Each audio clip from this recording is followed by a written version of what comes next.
Hello everyone, this is your friend Devan and welcome to another video of MBA Talks. In this video, I'll be answering some frequently asked questions about CAT.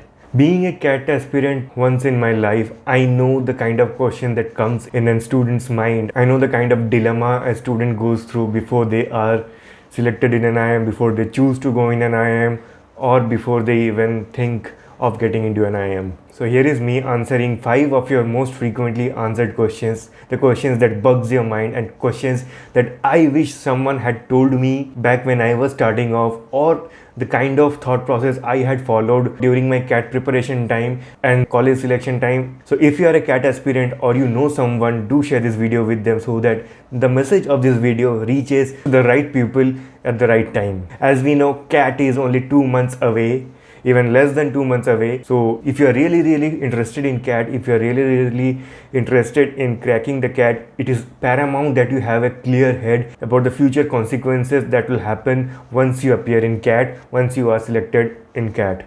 In my previous videos also, I had focused on answering what an IIM does to you, why should you choose an IIM, why should you choose an MBA, what you should do, what you should not do before an MBA, and the kind of thought process you need to have. And in this video, I have picked a few questions that people have emailed to me asking, people have connected me with on LinkedIn. So I gathered a few of these questions that people gave me, a few of the questions that I had back in my childhood. And if you want to know answers of these questions, and if these questions bother you to, do stay tuned till the end to know the answers, to know what I think about them, what I had thought before selecting an IIM, and what I want you guys to follow if you want to get an admission in an IIM, if you want to crack your CAT exam. So without wasting any more time, let's get started with the video.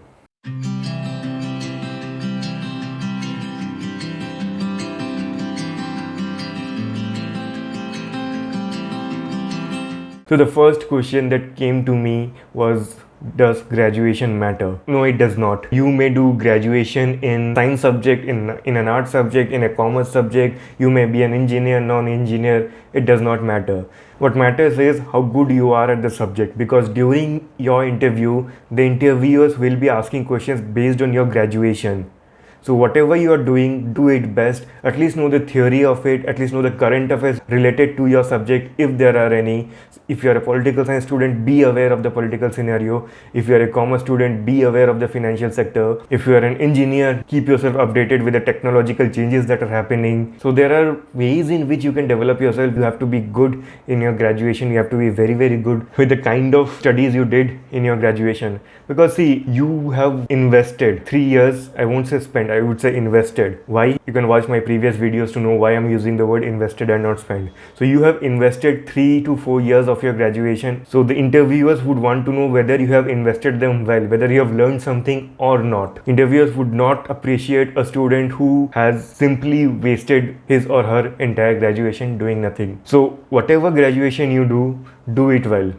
Also, there are some colleges who prefer non-engineers, some colleges who prefer engineers, there are some colleges who prefer a certain graduation, but that only to balance out the ratio of the students that they're currently having. The colleges that had a certain marks for a certain graduation last year does not mean that they would continue to do so this year, because the admission criteria changes from college to college. The student, they would prefer to intake the kind of diversity they would want, the colleges would want, varies from college to college and also varies from year to year. So do not depend on colleges admission criteria. Do not think that because you have done graduation in this particular field would mean that you won't be getting admission into this particular college. That won't happen. What will be a barrier to your getting into an IIM is the lack of knowledge that you have. So if you are doing any graduation, whatever it may be, do it well. That would be my suggestion for this question. Does graduation marks matter? Yes.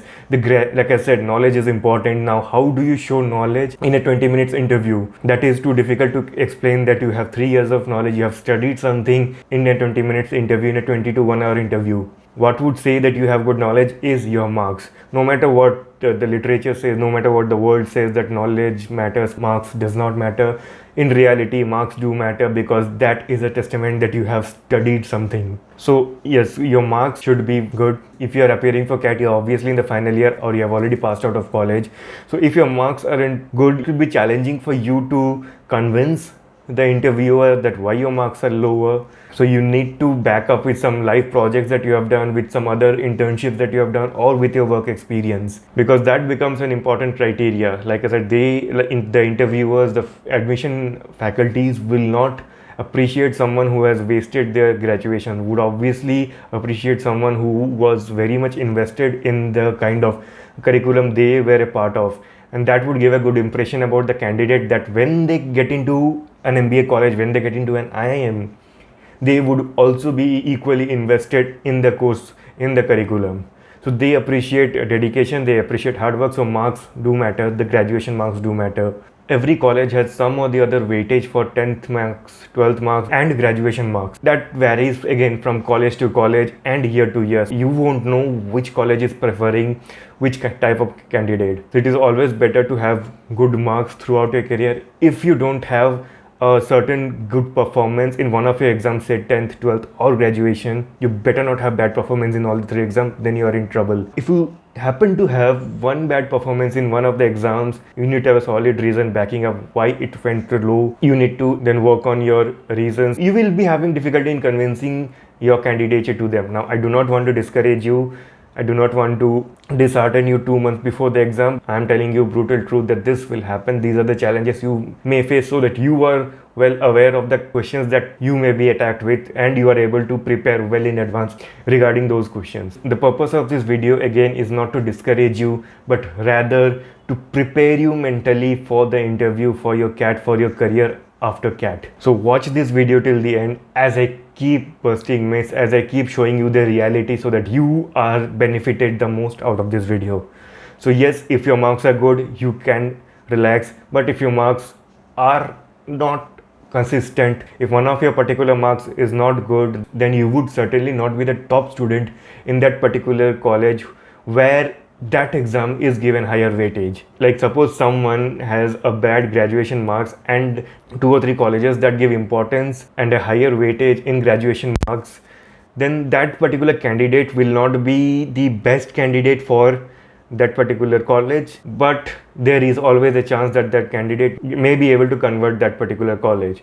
So there are always possibilities, but you need to struggle a lot. You need to have a good convincing story, a good convincing reason. If any of your marks is bad, start preparing your answers, start preparing your reason, because sooner or later you will be asked these questions. And when you are asked this question, because you are watching this video, because you are a member of my community, I would want you to have the answer ready. Now, if you want to know how to prepare the answer for interview questions, I have conducted a live session on Graphy, the link to which is available in the description below. You can watch the replay. That is a paid session. Once you appear in that, once you take that course, you will be a part of my community. I would be actively responding to your queries. You can reach out to me via email, via LinkedIn. I'm very active on LinkedIn. So if you want to know the best templates for answering why MBA and stuff like that, do check the course out. I'm sure you will be benefited out of that. Coming to the third question, does experience matter? Like, I was a fresher. I had no experience. I did my graduation, I did my engineering, and then I did MBA without a gap. I was selected, and there were many of my batchmates who were freshers. Some of my batchmates had good corporate experience. So there is always a mix. So at a certain time, the college may prefer experienced candidates over fresher. At a certain point of time, the college may prefer freshers than an experienced candidate. So again, you cannot predict that from beforehand, that what college will have what percentage or what weightage for fresher candidates, what weightage for experienced candidate. You cannot predict that beforehand. If you have work experience, well and good, but if you do not, then also there is nothing to fear or nothing to worry, because there are other parameters to where you can excel. You have interview, you have CAT, you have 10, 12 grad marks. So work experience matters in some colleges that prefer work experience. Otherwise, without work experience too, you can get into an MBA. Now, whether work experience will help you during MBA or not, then let me tell you that the students in MBA are treated equally regardless of whether they're freshers or work experience. Yes, the people with work experience have certain experience, certain anecdotes, and they are able to relate to some of the courses, but that only gives them a certain amount of edge, that is insignificant amount. So even if you are a fresher, you will be well eligible for an MBA. So does work experience matter? Yes, it matters, but even if you don't have, there is nothing to worry. Coming to the fourth question, how to select a college. Now there are categories in which I have divided the selection criteria. It is better if you have a spreadsheet of yourself where you keep the colleges and parameters that I'm going to mention and give ranking to each of the college. That will help you in giving priority to one college over the other.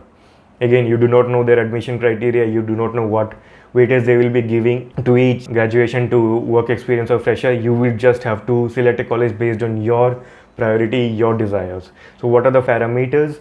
Firstly is alumni base. Now alumni base is a very important factor because there are many a times the job come from alumni references. Stronger the alumni of the college is, the better it is as a student for you, because alumni generally refer their college mates, generally try to pull up their college juniors, their college pass outs. This happens across the universe, so this is a universal phenomenon. So the stronger your alumni is, the better it is. When I was a student, there were many alumni who referred us, who helped us, who guided us in an interview. So having a good alumni base is a really important factor. Obviously, the older the IIM, older the college, there will be a greater chance of having a good alumni base. Second thing is fees. Most of you will be taking education loan, and some of you who won't be taking education loan, fees becomes an important criteria, because whether or not you take an education loan, to justify the amount you have taken, you need to spend your 10 to 15 years of your early post MBA career in justify the fees, either by paying education loan or by earning so much that the fees are compensated and they are overcompensated. Depending on your capacity, depending on your budget, your affordability, you can give ranking to various colleges while choosing them. The third category is NIRF ranking. Most of the older colleges have an NIRF ranking that takes into account academics, placement, faculty, and many other things, and gives a rank. Many of the new colleges do not have NIRF ranking, but they are doing wonderful job in placing their candidates in reputed companies, in having good academics in their colleges. So NIRF ranking may or may not help you, but it is your call. You can include that in your decision making matrix. Fourth is placement. Check out the last 3 years of average. What are the companies that have come and have taken students? Now, if the companies that have come are reputed enough, if the companies that have come are the companies where you would like to work, and if the package is attractive enough, then obviously you will be giving higher priority to those colleges. Check the average package and check the course fees. If the average package that they're offering is more than half of the course fees, I would have said yes to the college. And lastly, academics. See their colleges, see their faculties, credibility, see their faculties, past experience. Mostly the faculties have done PhD from a reputed college, national or international. See their research, the kind of research that they're doing, and try to identify which college has better academics in the field that you would want to pursue. The college that has good faculties in the field that you want to pursue, then obviously you will be giving more priority to that particular college. And academics and placement are two things that are not always what numbers suggest. There are many things in placements, like the number of students who got placed in that package, the number of students who got placed in the lower package. So these are the questions that won't be available in the placement report, won't be available in the data shared in the placement report. Also in academics, you would obviously be able to know the kind of courses that are taught and who teaches, but how the teachers convey the message, how the teachers impart the knowledge, that is subjective in nature, and you may not be able to get those answers. So how do you get the answers? You go back to the first point, alumnus. So you select any alumnus of those college from LinkedIn, from other social media. If you can find them, reach out to them, personal message them. Chances are they will reply whenever they are free. They will be eager to reply, and if you can build a good relationship with them, if you can break the ice sooner, they will be able to show you the real picture of their college. Like, I am an alumnus of IIM Sambalpur, and students do reach out to me asking them about the college, asking them about fees, about academics. I try to reply to as many as of them possible. I try to be as candid as I am with you now.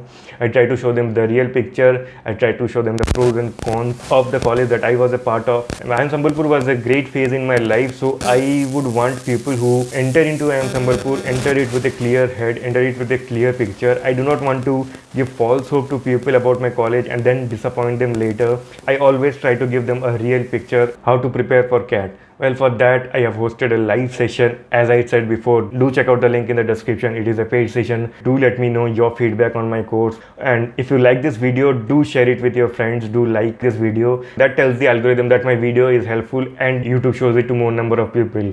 And also subscribe to my channel as I keep coming up with CAT, marketing and business related content for you. See you in my next video. Till then, take care. Keep marketing.